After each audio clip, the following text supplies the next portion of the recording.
A rude stranger mocks an elderly man sipping coffee, unaware he's face to face with a Hollywood legend.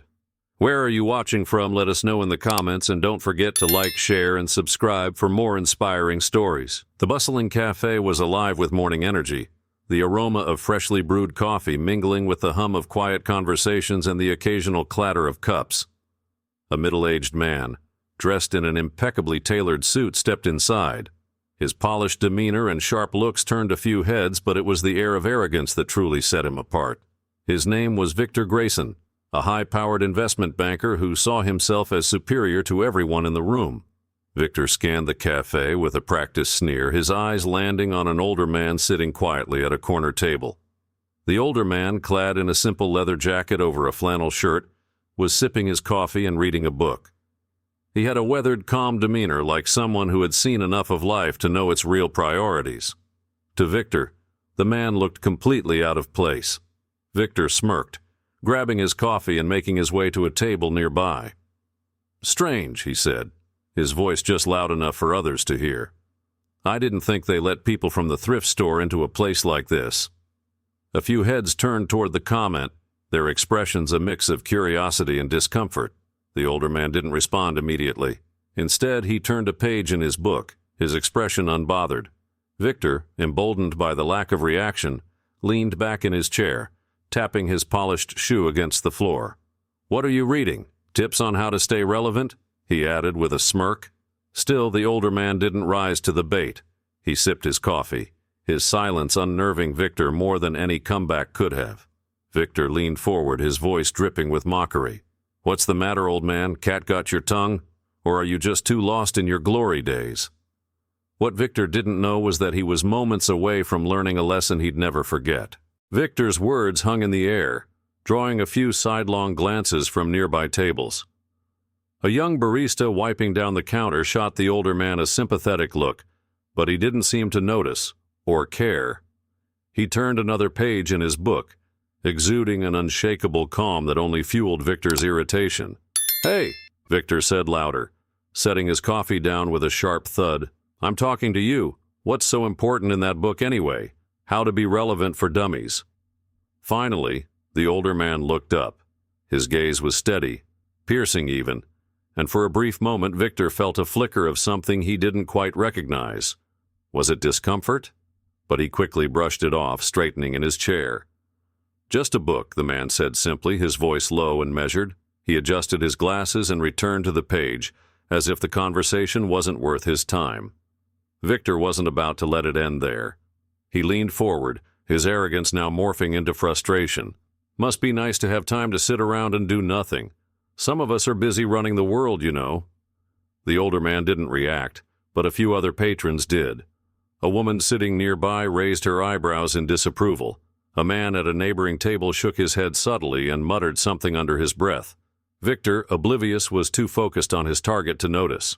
"Let me guess," Victor continued, his voice carrying across the room. "You're retired, living off some pension, reminiscing about the days when people cared about what you had to say. Those days are over, old man. Time to step aside for people like me." The older man placed a bookmark in his book and set it down on the table. He took a slow sip of his coffee before looking at Victor again. This time there was something in his eyes, something deeper, weightier.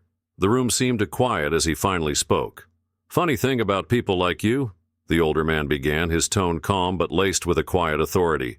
"You think the world revolves around you. That success is about how loud you can shout, how many people you can belittle." Victor opened his mouth to retort, but the man held up a hand, silencing him effortlessly. "But let me tell you something, son," the older man continued, leaning slightly forward. "Respect isn't earned by stepping on people. It's earned by how you treat them, especially when you think no one's watching."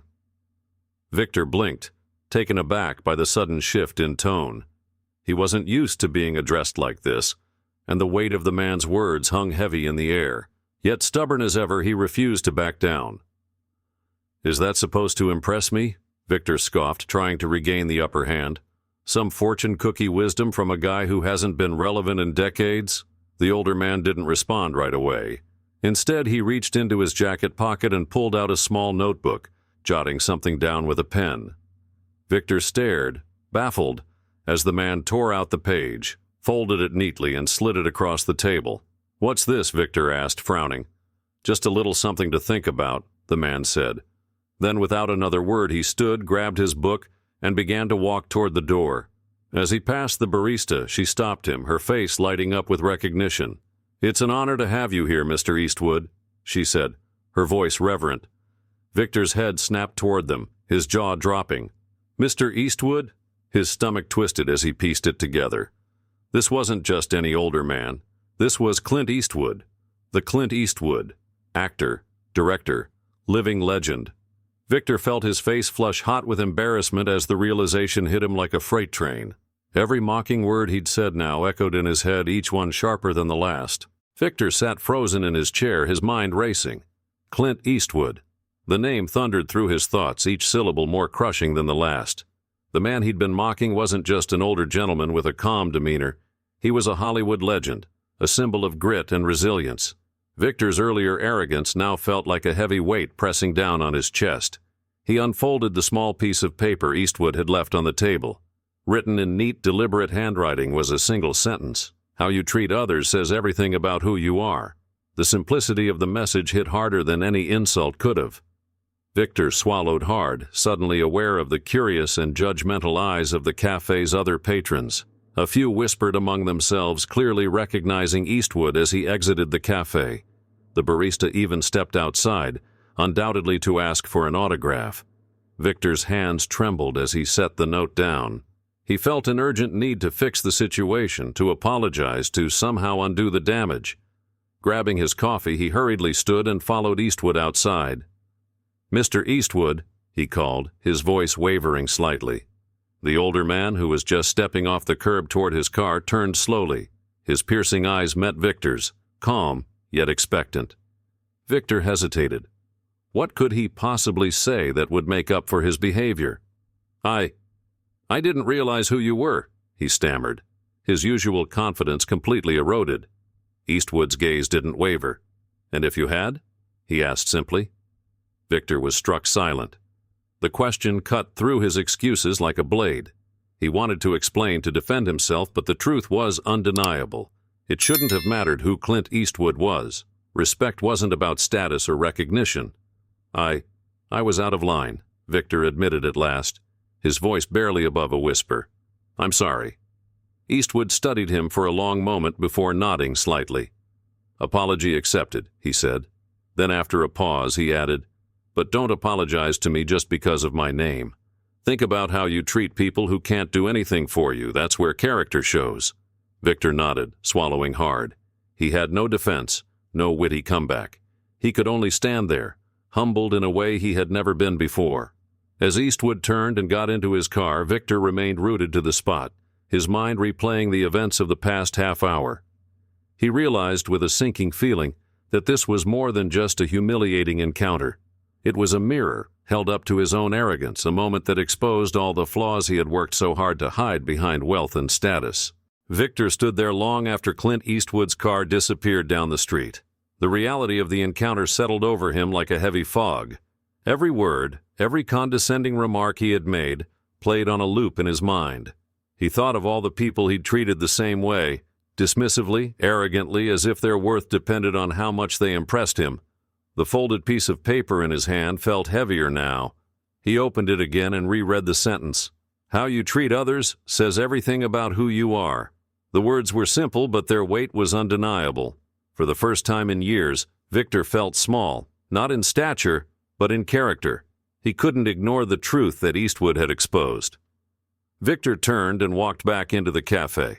The hum of conversation resumed, but he could feel the lingering stares of those who had witnessed the exchange. He avoided eye contact, feeling like a spotlight was shining directly on him. He returned to his table and sat down, his coffee now lukewarm and untouched. "Sir?" The voice startled him. It was the barista, the same young woman who had greeted Eastwood with such warmth. She looked at Victor cautiously, as if debating whether or not to say more. "Can I get you anything else?" she asked hesitantly. Victor shook his head. "Number, thank you," he murmured, his usual commanding tone replaced with something softer, almost apologetic. The barista lingered for a moment before speaking again. You know, Mr. Eastwood comes in here often. He's kind to everyone, tips well, chats with the staff. He doesn't act like a big deal, but he's the kind of person who makes you want to be better." Victor nodded slowly, her words cutting deeper than she likely intended. He managed a weak smile, but the guilt in his chest only grew heavier. He thought back to all the moments in his life when he could have been better, when he had chosen to assert his dominance rather than show kindness. Those choices hadn't made him powerful. They had only made him small. The barista walked away, leaving Victor alone with his thoughts. He stared at the note again, its message now etched into his mind. He knew this wasn't just about Clint Eastwood. It was about every person he had dismissed or belittled in his relentless pursuit of status. For the first time in years, he questioned whether the man he had become was someone he could be proud of. Victor took a deep breath, realizing he couldn't change the past, but he could choose how to move forward. He folded the note carefully and slipped it into his wallet. It would serve as a constant reminder, a lesson he'd carry with him long after this day. As Victor walked out of the cafe, the cool morning air hit him, bringing a sense of clarity he hadn't felt in years. The streets were bustling with life, people hurrying to their destinations, oblivious to the profound shift happening within him. He glanced around, taking in the faces of strangers he might have dismissed before. Now each one seemed to carry a story, a depth he had never bothered to see. He reached his car but hesitated before opening the door. Instead, he leaned against it, replaying Clint Eastwood's words in his mind. Respect isn't about who the other person is. It's about who you are. It wasn't just advice. It was a challenge, one that demanded more than a fleeting acknowledgement. It required action, real change. Victor pulled out his phone and opened his contacts. His thumb hovered over a name, Alan Grant. Alan was an intern at his firm, a bright, eager young man whose ideas Victor had routinely dismissed without a second thought. He had seen Alan's potential but had never taken the time to nurture it. Today, that would change. He tapped the number and waited as the line rang. When Alan picked up, his voice was cautious, unsure why his high-powered boss was calling him directly. "Alan," Victor began, his tone uncharacteristically humble, "I wanted to apologize. I haven't given you the respect you deserve, and I've overlooked your contributions. That changes now. I'd like to schedule a meeting to hear your ideas. I think we've got a lot to learn from each other." There was a pause on the other end, followed by a hesitant, "Thank you, sir. I'd appreciate that." Victor ended the call, feeling a small weight lift from his shoulders. It was just a start, but it was a step in the right direction. He knew there was more to do, colleagues to treat better, strangers to respect, and a lifetime of arrogance to unlearn. As he drove through the city, Victor spotted a homeless man holding a cardboard sign on a street corner. Without hesitating, he pulled over, reached into his wallet, and handed the man a $20 bill along with a genuine smile. The man's eyes lit up with gratitude, and Victor felt something stir within him, something he hadn't felt in years. It wasn't pity or superiority. It was connection.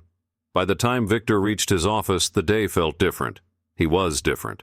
The folded note in his wallet felt like a talisman, a guide for the person he wanted to become. He no longer saw success as a measure of power or wealth, but as a reflection of how he treated others.